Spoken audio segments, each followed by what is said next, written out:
Tere! Tore, et te meid jälle vaatate. Mina olen Leenu ja käes on isemängu 7. nädal, mis tähendab, et täna anname teile kätte 7. ülesande. Tänase saate teema on looduses viibimine. Sellest räägivad meile ka meie 2 külalist. Loomulikult räägime ka ühest levinud alkoholimüüdist.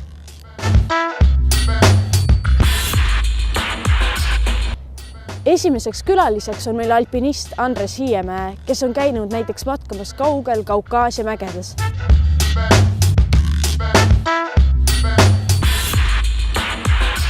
Olen Andres Hiiemäe ja tegelen alpinismiga, mägironimisega.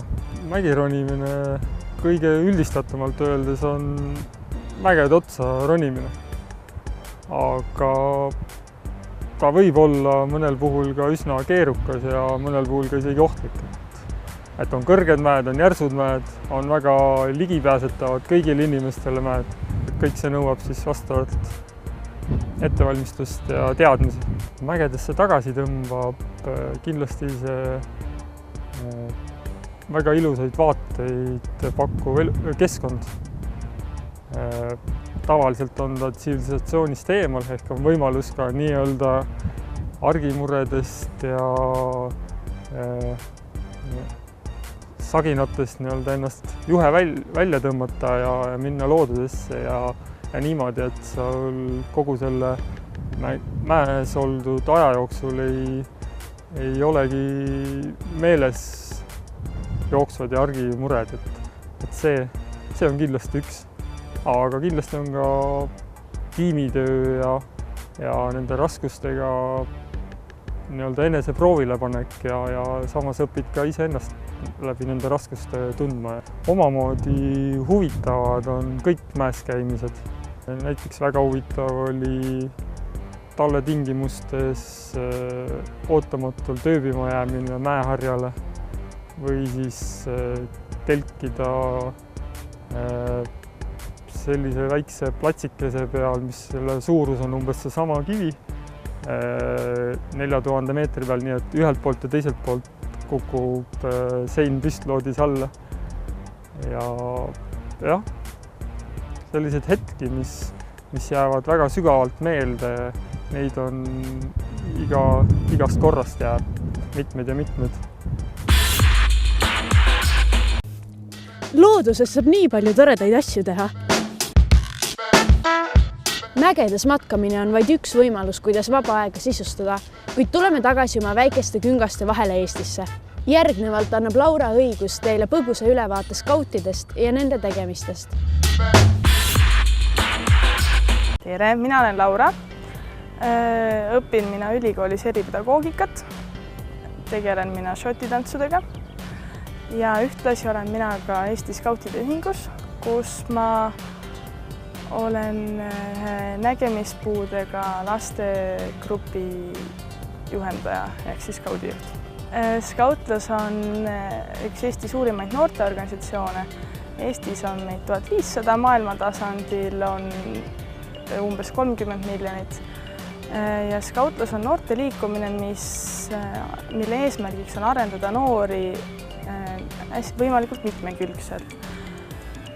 Ja tegevus näeb siis välja niimoodi, et kõik liikmed on koondunud väiksematesse gruppidesse, salkadesse, milles siis koguneb just kui selline mini-ühiskonna mudel, kus siis igaüks saab oma rolli ja oma vastutuse. Omas juhendatava lastega me oleme käinud kaljuronimisseinal siis seda füüsilist poolt arendamas talvel, kui õues päris ei saa käia pikemalt.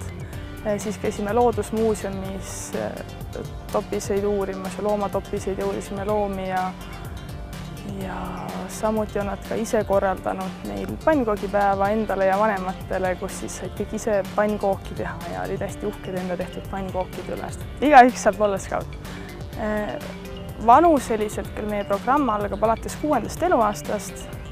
6. kuni umbes 18-20 eluaastani on programm. On selline tihedam programm, sealt edasi juba on võimalus kõigil ise panustada skautluses. Skaudid on nii poisid kui tüdrukud. Samuti on meil nii venekeelseid kui ka eestikeelseid noori, erivajadustega noori, erivajaduseta noori, ehk siis kautlus on tõesti avatud kõikidele.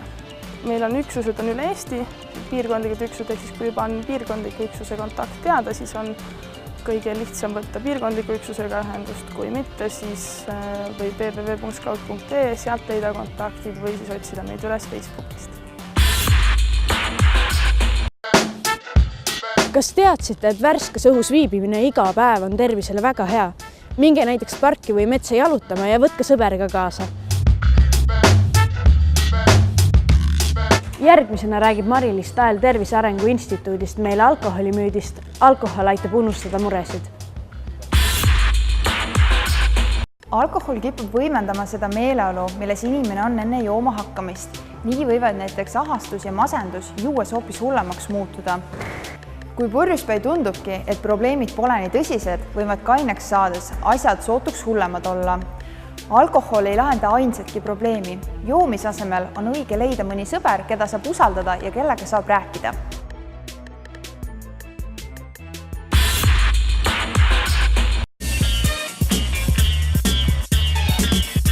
Nüüd anname teile kätte järjekorras 7. ülesande. Selle nädala ülesandeks on teha video 3 olukorrast, kus ühele teist pakutakse uimastit ja ta üritab sellest keelduda. Proovige oma rollimängudes kajastada võimalikult erinevaid situatsioone ja ka keelduda erineval viisil. Kogu video ei tohiks olla pikem kui 5 minutit. Kui teil pole kuidagi võimalik videot teha, siis 3 stsenaariumit saatke meile ikka. Kolmapäev, 16. mai on viimane tähtaeg ülesannete ärasaatmiseks. Kuhu vastus saata ja rohkem infot ülesande kohta leiate aadressilt www.ave.ee/ise. Aitäh vaatamast, olge mõnusad ja kohtume järgmisel nädalal!